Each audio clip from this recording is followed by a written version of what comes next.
The American people have had it with years and decades of Clinton corruption and scandals. Impeachment for lying. Remember that? The Clintons are the sordid past. We will be the very bright and clean future. He can say whatever he wants to say, as we well know. We have seen it in real time over the last many months.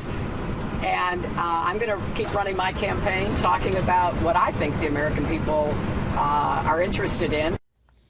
Hillary Clinton and Donald Trump today, as we get a look at this race, the average, the special report average of the recent 5 polls that we trust. Looking at this average right now, you have Hillary Clinton plus 2.2 in this average of polls.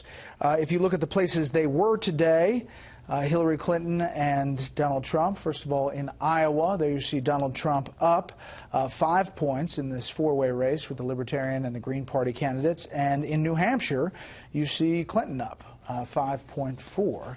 That's the state of this race at this moment. Let's bring in our panel. Jonah Goldberg, senior editor at National Review. Lisa Booth, columnist with the Washington Examiner. Zeke Miller, political reporter for Time.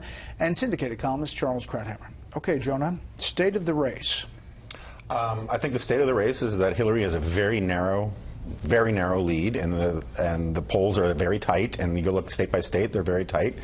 I think that coming out of the debate, which I thought Trump lost narrowly, technically, not very consequentially, the post-debate spin war, he has been losing by epic proportions.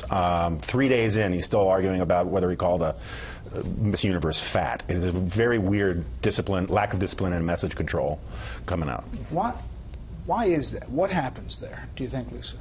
I don't understand. I mean, he absolutely took the bait with Hillary Clinton. They had an ad cut and ready to go. And when you're not doing so great with women and also Hispanics, why are you attacking an Hispanic woman?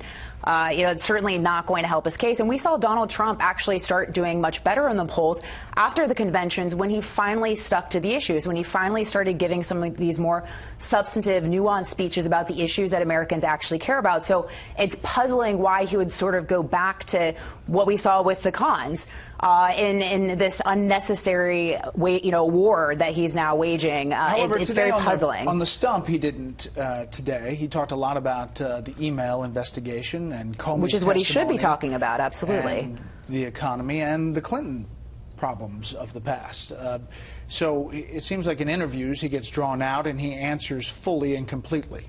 But I think that demonstrates sort of the lack of discipline, which is what Jonah had mentioned. And that is a problem for Donald Trump because he does do well when he commands the narrative, when he is in charge of the narrative, when he's driving the narrative.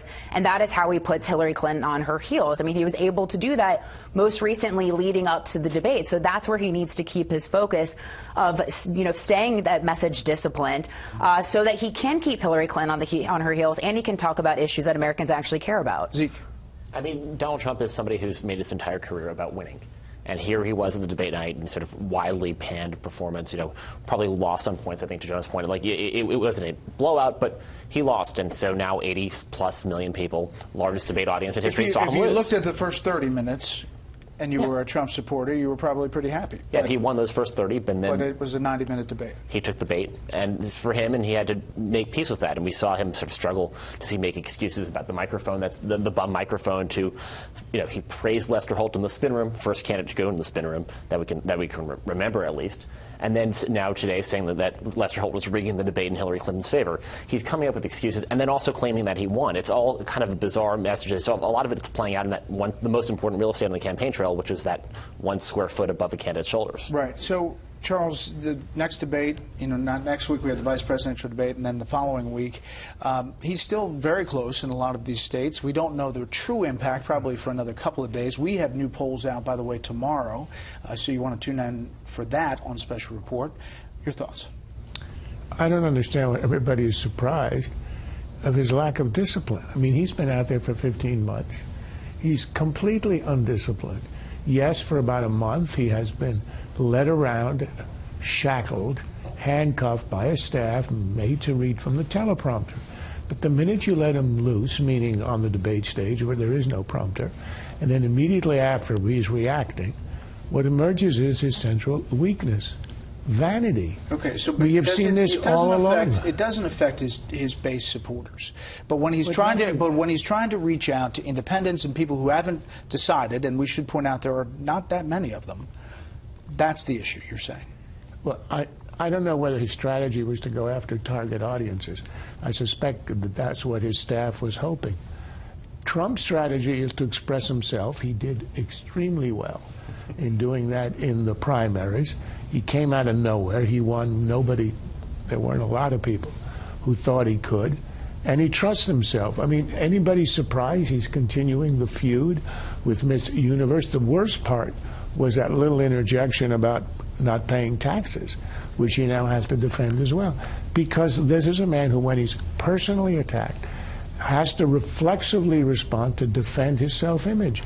That's what drives him, and that explains all the things that appear to be puzzling my colleagues over here. Well, let me play another little exchange that really didn't get a lot of focus because of all of the post-debate focus on Ms. Machado. So let's play the Trump-Clinton on implicit bias. I think implicit bias is a problem for everyone, not just police. I think, unfortunately, too many of us in our great country jump to conclusions about each other. She accuses the entire country, including all of law enforcement, of implicit bias, essentially suggesting that everyone, including our police, are basically racist and prejudiced. How can she lead this country when she thinks America is full of racists, deplorables, and irredeemables? We should point out that was Trump today at his event, but the implicit bias, Jonah. Yeah, I think in a normal race, this would be a real vulnerability for Hillary Clinton. It's sort of warmed over cultural Marxist hogwash. I'm sure it plays well to her Democratic base. But the problem with this, with the now increasing war about Bill Clinton's infidelities and all of these, and the Clinton Foundation, the Trump Foundation, it reminds me of that scene in The Sopranos where Chris Moltisanti has a drug intervention for his drug habit, and he starts lashing out saying, oh yeah, well, I partied with you and I partied with you. These guys are so such mirror images of almost all of these charges. This is the guy who said a Mexican judge couldn't be fair because he was Mexican, and he wasn't even Mexican. These kinds of things, it's very hard to score them because they're such tattered brands and tattered candidates. So what about this issue about bringing up the Clintons' past and Monica Lewinsky and the possibility that that's going to happen at this next debate as we take this, if it happens, down to a different level of this election? Well, I mean, I do think that it is fair to an extent, not for Donald Trump. I don't think Donald Trump should be a messenger. But to bring it up, I think is fair to an extent, because Hillary Clinton can't stay there and say that every victim deserves to be heard, deserves to be believed. But then we know it's been widely reported that she went after these women, that she dragged their names through the mud. So I do think that there's hypocrisy there that should be addressed from the Trump campaign. But I don't think that Donald Trump should be the messenger, because I think that diminishes him and his candidacy. And Rush Limbaugh talked extensively about that point all day today.